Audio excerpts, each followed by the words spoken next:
Alright, what's up everybody? Just going to a few locations today on the box, and then I gotta drop the machine off, switching it out for a place to get it on the box. This is the box that's about to get switched out at a box that's about to get switched out at this travel place that I got.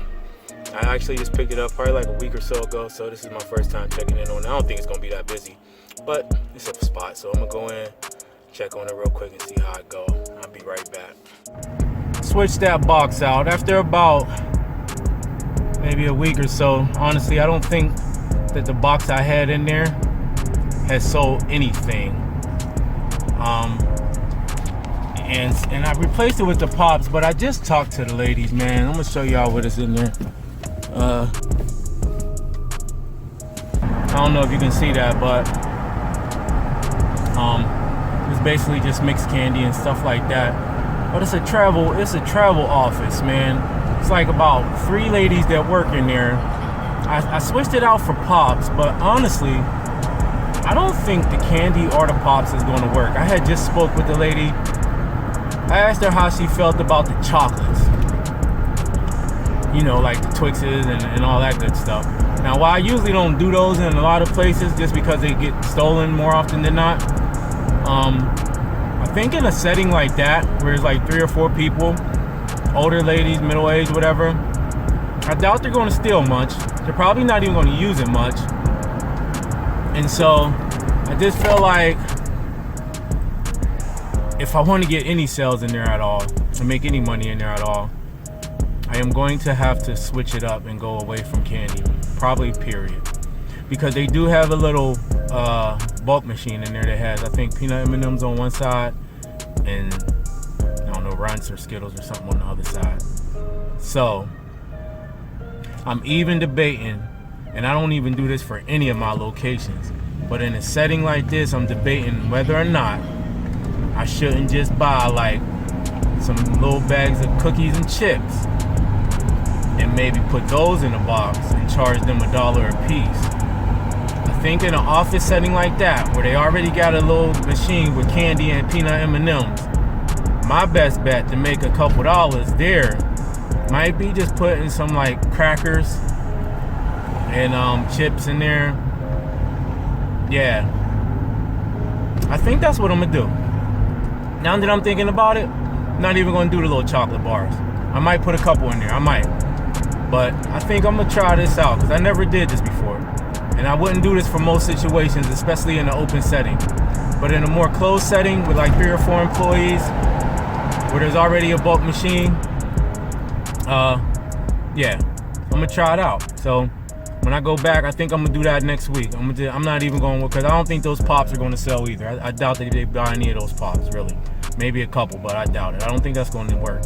So next week, I'm gonna go back, I'm gonna switch that out, and I'm gonna let y'all know how that go. I'll keep y'all updated on that, all right? Going to the next location. Go drop this machine off. All right, so real quick, guys, this right here is a pizza shop that I had an honor box in. Box wasn't doing so good, so I switched it out for this machine. The guy was real cool with it, so hopefully this machine will do a lot better than the honor box was. The box sucked, so nice machine, nice little setup. We'll see how it do. All right, ladies and gents, drop that off. So what that was a pizza shop. And if you watched, I want to say it was my first collection video that I ever did. And I talked about the York patties that was in one of the donation boxes that really didn't sell. It was that same spot. Now look, when I took the York patties out and I had put a box with pops in there. That actually did a little better, honestly. Made $7.25 instead of, I think, the $2.25 that it made the first time, and only a few pops was gone. But I mean, what I did was I basically just asked them, can I put the machine in there instead? I think the machine will do better, man. So that's the machine that you just seen in the clip before. And then, you know, we'll see how that machine do. Got the Nerd gumballs in the one side, the peanut M&Ms in the other side. And so hopefully that does a lot better. We'll see. I'll keep y'all updated. So I just collected 2 more honor box locations. And if you can see, this one with the pink pops And then that one right there. It don't look like they did too bad. So we'll have to see when we get home. So I think I got 1 or 2 more places I'm gonna go to. I had like 3 or 4 places, but there's a couple of them that I'm gonna hit up later on because I'm not going that way right now, and so I got some stuff to do later. So since I'm gonna be close to them, I'll just do them later. But that'll be tonight. But I will put it on. I'll videotape it and let y'all see it. All right, move on to the next spot. All right, y'all. Well, I just went to one of the pizza shops that I had, and unfortunately, the guy said he didn't want to participate anymore. Oh, that's too bad. Loser. But honestly, I don't know. I kind of thought that was coming sooner or later from them, just because, you know, every time I had went to switch out the boxes, the vibe was a little, you know, I would get the look. So he probably, in his mind, was just like, gave me a few months or so, and I guess that was long enough for him, you know what I mean? But it's part of the game, man, part of the game. One location gone, just gotta find another spot to replace it with, that's all. But yeah, we'll see how much was in the box. Hopefully something was in the box, because it was definitely empty. Wasn't no candy in there, so hopefully there's some money in there. I mean, the location actually wasn't that bad, but it wasn't like one of those ones that I'm gonna miss a lot, but it is what it is. So all right, guys and gals, so I lost that honor box location. Bad news, I guess. You never want to lose a spot, right? But on the good side, I picked up a bulk machine location, huh? Because good things happen to good people. It was just a follow-up with a lead at a barber shop. It's right in the downtown area, right downtown, man. I had spoke with the guy probably a week or 2 ago, went in there and I presented it to him, showed him the info with the charity and everything. And so he had a couple reservations. One, he said that he had let somebody do it before, and one of the problems was that the guy never came back to clean the damn thing or even to service it. The other thing he said was that the kids was, you know, messing with the machine, banging on it, you know, so on and so forth. And so, you know, I was like, all right, well, think about it. So I went back this week, and I basically showed him the machine I had. Some of you guys might have seen it. I'll flash it in the video at this point. But I told him it's taller. It has one door on it. You know, they can't really be banging the doors. The small little kids can't really, like, you know, be playing with the thing. So that, you know, that's that. I told him I got, you know, multiple locations around the city that I service, you know, usually on a 1-month cycle. I said I got multiple locations that I service usually on a 1-month cycle. And then I also had to offer him a commission. And you know what? Here's what I'm starting to realize.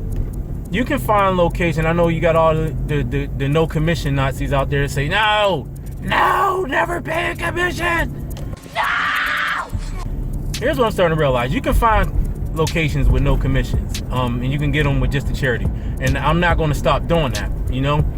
But lately, and I don't know if it's just because of bad experiences, the more I talk to these business owners, the more that I'm realizing that they've had many bad experiences with vendors.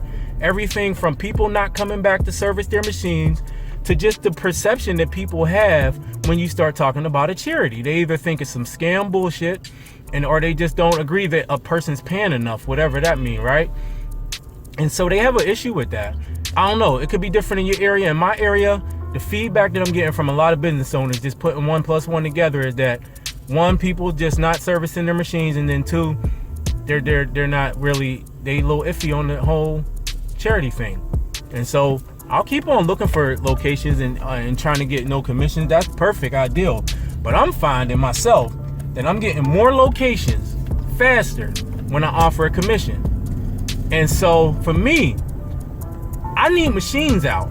No machine is making me money. If it take me 1, 2, 3, 4 weeks to find a location because I'm off, you know, because I'm affiliated with a charity, But if I can find that same location a lot faster by offering this little 10% commission or so, and I'm getting machines out, I'm making money. Don't matter if I gotta pay these people a commission or whatever. You know what I mean? The machine is making me money instead of sitting in my house while I'm trying to wait for somebody to agree to do it, you know, because I'm affiliated with a charity. If I find somebody to say, yeah, I always present the charity first, of course. You know, I ain't dumb. I always present the charity first. But if you read between the lines, what a lot of people are saying, they're not saying no to the machine necessarily. What they're saying is no to them not receiving some form of compensation. Sorry. To not receiving some form of compensation for you having that daggone machine in their place. You know? And it's not that people don't want to help out a charity or nothing like that, but like I said, some people been burnt. Let's not do that again. Some people been burnt, or they just don't trust that, you know, people are giving anything to these charities, or that they're giving enough in their book to the charities. And so in my research, I've been doing the test, man, and I've been seeing how fast I can get locations by offering a charity aspect as opposed to them getting the commission. And so far, the commission thing is winning hands down. All right, hold on.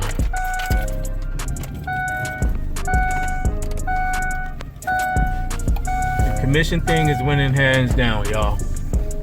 And so, you know, and like I said, if I can get these machines out faster by offering these folks a daggone commission, then they can have that little 10%. I don't care. It's only a bulk machine. 10% ain't really nothing. Honestly, it ain't really nothing. What, you paying that to a charity anyway, right? If not more, whatever. Whoever, that depends on how much you paying. But yeah. So I just picked up that barbershop. It's downtown, busy barbershop, pretty popular in the city. I told him, I said, look, give me a month, man. Just give me a month. If you don't like it, you change your mind, I'll come out and I get it, no questions asked. So cool. So that's the end of the day for that goes. As far as that goes, I'll let y'all know how much I got out of those few boxes. So I picked up a location for a bulk machine, lost it on a box location, switched out a bulk machine for on a box in a location that was super slow. So it wasn't a bad day.